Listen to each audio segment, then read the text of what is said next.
Harris has just keeps on building. According to some new polling just out, the vice president has now jumped ahead of former President Donald Trump in 3 crucial battleground states.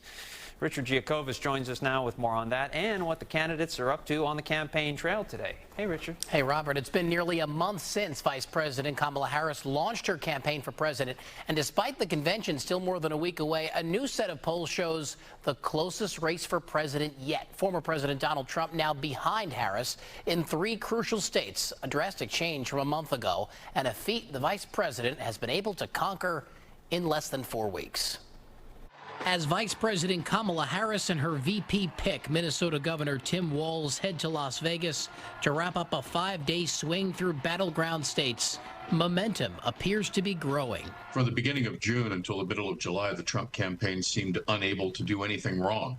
Since the middle of July, since they left the convention in Milwaukee, they seem unable to do anything right. A new set of polls from the New York Times and Siena College released this morning shows a very tight presidential race in head-to-head matchups among registered voters. Harris is ahead of Trump 44 to 43% in Michigan, 45 to 43% in Pennsylvania, and 49 to 42% in Wisconsin. In the last 15 polls that have been conducted, only 2 failed to show Harris in the lead in the broad national contest, and one of those shows Trump in the lead, the other in dead heat. Keene University provost and political expert David Birdsell says the Harris campaign has seen a surge of momentum in recent weeks since President Joe Biden dropped out of the race, but it's too early to tell if it will stick. We really haven't seen the Republican attack machine ramp up on this ticket.